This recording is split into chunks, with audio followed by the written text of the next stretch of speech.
That is another strategy that the military of the Cameroon government, the police and the Yandans have taken into consideration.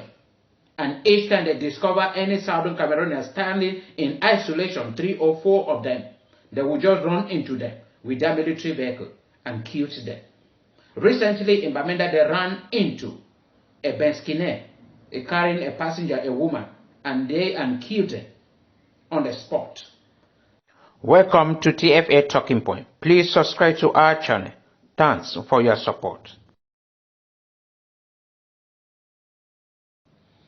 From the day President Paul Biya and the military of the Cameroon government decided to end the Anglophone crisis militarily, they have killed thousands and thousands of Southern Cameroonians, yet the Anglophone crisis has not come to that end.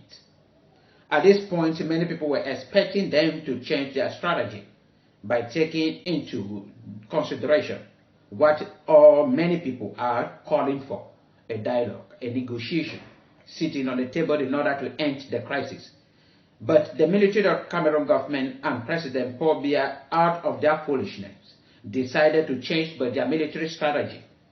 And one of their military strategy is what happened in Bamenda recently, where thousands of civilians came out to cry out their strategy through killing Southern Cameroonians with the military vehicles, running into them and killing them, and after saying that it was an accident. It has been happening in Southern Cameroon, especially in Bamenda, and many people at that time believe that it has been, all those things have been happening. The military vehicle killing people, it have been all through accident. But recently they came to discover that that is another strategy that the military of the Cameroon government, the police and the Yandans have taken into consideration. And each time they discover any Southern Cameroonians standing in isolation, 3 or 4 of them, they will just run into them with their military vehicle and kill them.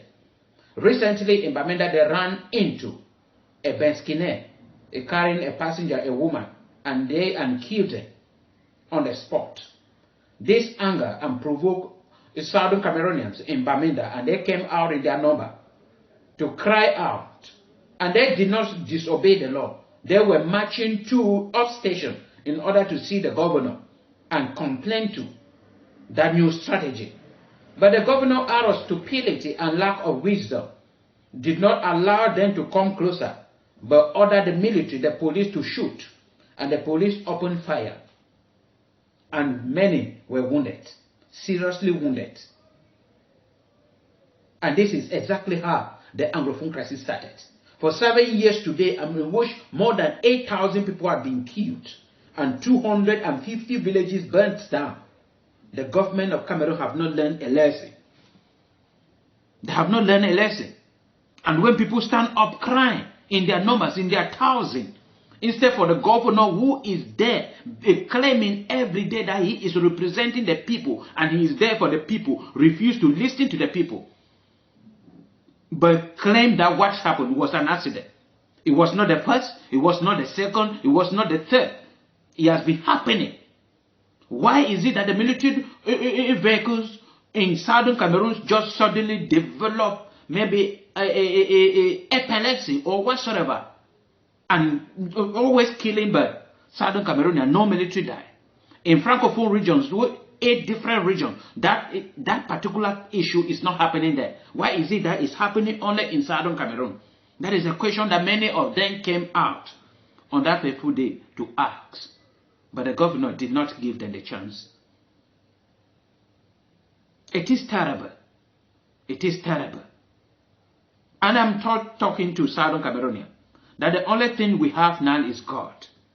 That we should keep on praying. Because the government of Cameroon have changed their strategy. They are using road accident now as one of the methods to eradicate Southern Cameroonians.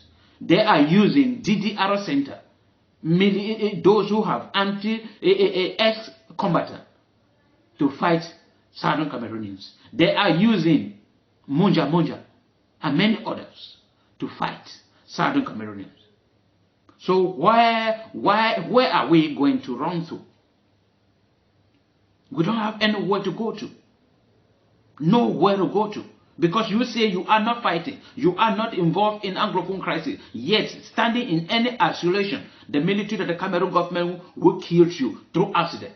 Because many international community have been condemning them for shooting, torturing, and killing people through shooting and torturing. So they have taken a new strategy where people, international community will not be condemning them, will not be criticizing them, which is killing them with their military vehicle, running into them. 2 people were killed. And many people say, hey, no, it was just an accident. The population will not come out. This is not the first time. The first time they did not come, at the second time, they did not come, at the third time. Meaning the thing has been happening frequently and they can no longer take it. There must be something. Something must be done for it to stop. And that was the only thing for them to do, to cry to the governor. But the governor did not give them any chance. And I believe that if it happens again, I don't believe they will go to the governor. They will struggle by opposite women to defend themselves. And that is what happened with the Anglophone crisis in 2016. When the teachers were crying, the government refused to listen. The lawyers were crying, the government refused to listen. Mancho BBC and others were crying because of terrible road in Bamenda. The government refused to listen. And when they turned to defend themselves from the violence that was coming from the police and the Yandams, it finally ended up in Anglophone crisis. And it has started again, 7 years after, repeating the same mistake.